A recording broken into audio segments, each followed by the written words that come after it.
नमस्कार। आज हम बात करेंगे बिहार चुनाव को लेकर। जो बिहार में इस वक्त उठापटक चल रही है उस पर एक बात करेंगे कि बिहार में राजनीति किस ओर जा रही है। बीजेपी हो, जेडीयू हो, आरजेडी हो, कांग्रेस, ये प्रमुख दल जो हैं उनके बीच में कौन सी खिचड़ी पक रही है। और बात करेंगे छोटे दलों की। सबसे बड़ी बात कि छोटे दल किसका खेल बिगाड़ेंगे और किसका खेल बनाएंगे, ये एक चर्चा का विषय भी है और इसी पे हम आज बात करने जा रहे हैं। देखिए, बिहार विधानसभा जो है उसमें 2025 में छोटे छोटे दल जो उभर रहे हैं वो बीजेपी, जेडीयू, आरजेडी और कांग्रेस के लिए चुनौती खड़ी कर सकते हैं। मुकेश साहनी की वीआईपी पार्टी, प्रशांत किशोर की जन सुराज, आरसीपी सिंह की पार्टी आप सबकी आवाज़, और अब junior IPA engineer IP Gupta, जो एक दिन इन्होंने 2-3 दिन पहले ही पार्टी बनाई है, इंडिया इनकलाब पार्टी। ये इस बार किसका खेल बिगाड़ेंगे, ये बहुत चर्चा का विषय बन चुका है। आप जनसुराज को छोड़ दें तो तकरीबन ये सभी पार्टियां, बाकी सब जो हैं वो जाति और क्षेत्र के आधार पर ही बनी है, जो बिहार के बड़े वोट बैंक में सेंधमारी कर सकती हैं। इस विस्तृत रूप से अगर बात करें तो मुकेश साहनी की पार्टी वीआईपी पार्टी है।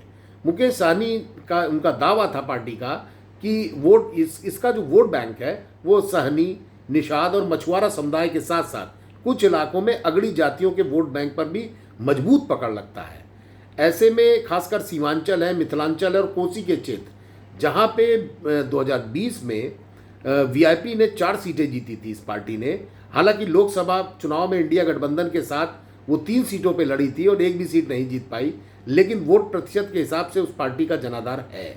अगर वीआईपी पार्टी महागठबंधन के साथ गठबंधन करती है इस बार, तो आरजेडी और कांग्रेस जैसी पार्टियों को फायदा मिलेगा, लेकिन अकेले लड़ने पर वह दोनों गठबंधनों के, चाहे वो एनडीए हो, चाहे वो आपका एनडीए हो, चाहे इंडिया गठबंधन, दोनों की कहानी लगाएगी और कोई भी किसी का भी खेल बिगाड़ सकती है। अब बात करते हैं प्रशांत किशोर की पार्टी, जन सुराज पार्टी। ये बिल्कुल नई पार्टी है और वो किसी जाति का और उस पर उसका ठप्पा नहीं लगा है, और ये युवाओं के और शिक्षित वर्ग के जो विकास पसंद वोटर्स हैं इनको लेके खड़ी की गई थी। नीतीश कुमार तेजस्वी के विकल्प के रूप में इन्होंने इस पार्टी को हटाया, जो जातिगत समीकरणों से हटकर मुद्दों पे और मसलों, जो वहाँ की परेशानी है उस पर वोट कर रहे हैं। मतलब उस पर ये अपना ध्यान आकर्षित करते हैं लोगों का और कहते हैं आप हमसे जुड़िए, इसमें वोट बैंक की राजनीति नहीं आनी चाहिए। इस बार के चुनाव में बता रहे हैं कि 243 विधानसभा सीटों पर यह पार्टी अपने प्रत्याशी खड़ा करेगी।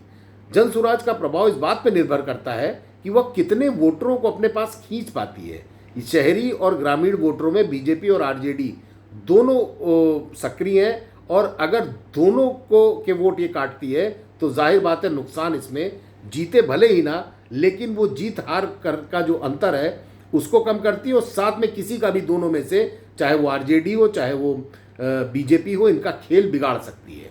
तीसरे नंबर पे आते हैं आप सबकी आवाज़, एक पार्टी है जिसमें आरसीपी सिंह उसके कर्ता धर्ता है। ये पूर्व जो हमारे जेडीयू नेता, और ये पूर्व जेडीयू नेता थे और नीतीश कुमार जो मुख्यमंत्री हैं उनके बहुत करीबी थे। आरसीपी सिंह की जो पकड़ है वो कुर्मी और कोयरी समुदाय के बीच में है। ये लगभग 8 से 10% वोट बैंक इनका है। आरसीपी सिंह की पार्टी अगर बिहार के आगामी चुनाव मजबूती के साथ लड़ती है तो जाहिर बात है इसमें सबसे बड़ा नुकसान एनडीए को होगा। नीतीश के एनडीए में लौटने के बाद उनकी राह अलग हो गई है।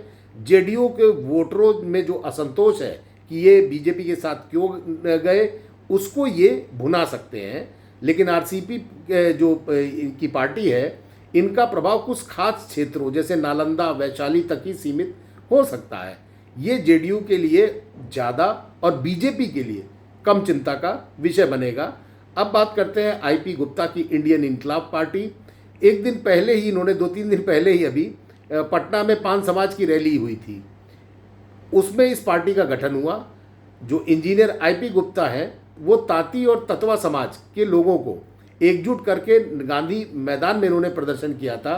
गुप्ता आगामी चुनाव में इस समुदाय को बेसिकली ये पान की खेती और इन सब में होता है, इस तरह की जातियाँ रहती हैं, ये बड़ा एक वर्ग है वहाँ पे। लेकिन उनकी संख्या एक सीमित है। कुछ विधानसभा क्षेत्रों में इनका असर हो सकता है। पूरे बिहार की अगर बात करें तो तकरीबन 20 लाख की आबादी है ये तांती ततवा समाज की, जिनका मुख्य पेशा पान, मैं जैसे पहले बताया, और पान की खेती करना है। हालांकि नई पार्टी होने के बाद संगठन और संसाधन इनके सीमित रह सकते हैं, पर कुछ सीटों पे ये वोट काट सकती है, लेकिन बड़ी पार्टियों के लिए कोई खतरा नहीं बनेंगी। कुल मिलाकर अगर आप देखें तो छोटे दल बिहार में अलग अलग जाति और क्षेत्रीय राजनीति में बांटकर बड़ी पार्टियों के लिए, जो मैंने पहले कहा, मुश्किल पैदा कर सकते हैं। इसमें सबसे ज़्यादा नुकसान अगर कोई पहुंचा सकता है तो प्रशांत किशोर की जनसुराज पार्टी और वीआईपी पार्टी का प्रभाव हो सकता है, क्योंकि ये युवा और खास समुदाय को लक्ष्य कर रहे हैं। इंडियन इनकलाब पार्टी का प्रभाव अभी अनिश्चित है, कुछ सीटों तक सीमित हो सकता है। एनडीए और इंडिया गठबंधन दोनों इन दलों को अपने पक्ष में या इनका प्रभाव कम करने के लिए ये पार्टियां किसी भी हद तक जा सकती है। मतलब ये लोग अगर कोई इनको ऑफर करेगा तो जो एनडीए के खिलाफ है वो एनडीए के साथ तो नहीं जाएगा, इंडिया गठबंधन के साथ अगर वो जाते हैं तो जाहिर बात है इसमें जो चुनाव का रिजल्ट होगा कहीं ना कहीं प्रभावित होगा और बड़ा इंटरेस्टिंग चुनाव होगा। जिस तरह से नीतीश कुमार ने वक्फ बिल पे साथ दिया बीजेपी का, और जिस तरह से मुसलमान वहाँ पे उनसे अलग हुए हैं, बीजेपी इसमें सफल हुई है। उसने अपने सभी सहयोगियों को मनाया और बिल पास करा लिया। तो ऐसे में देखना होगा कि अब की बार नीतीश का क्या होता है और वक्फ से नाराज मुसलमान क्या नीतीश के खिलाफ जाते हैं। तो बिहार का चुनाव काफ़ी इंटरेस्टिंग होने जा रहा है। और वहीं कांग्रेस ने अपना ऊपर से नीचे तक कील कांटा सारा दुरुस्त कर लिया है। उन्होंने कृष्णा लवरू से लेकर सबको, चाहे वो प्रदेश अध्यक्ष हो, कन्हैया कुमार हो, इन सब को वहाँ पे एक इस्टेब्लिश कर दिया है कि ये लोग हमारे पार्टी को अगले चुनाव में ले जाएंगे। तो बड़ा इंटरेस्टिंग होगा कि बीजेपी अब आगे क्या करती है, नीतीश कुमार क्या निर्णय लेते हैं, और कांग्रेस अपने हिसाब से चली रही है। राष्ट्रीय जनता दल में तेजस्वी यादव इसलिए परेशान है कि अभी तक कांग्रेस ने सीएम पद चेहरे के लिए कुछ बोला नहीं है। सब यही कह रहे हैं कि चुनाव के बाद हम तय करेंगे।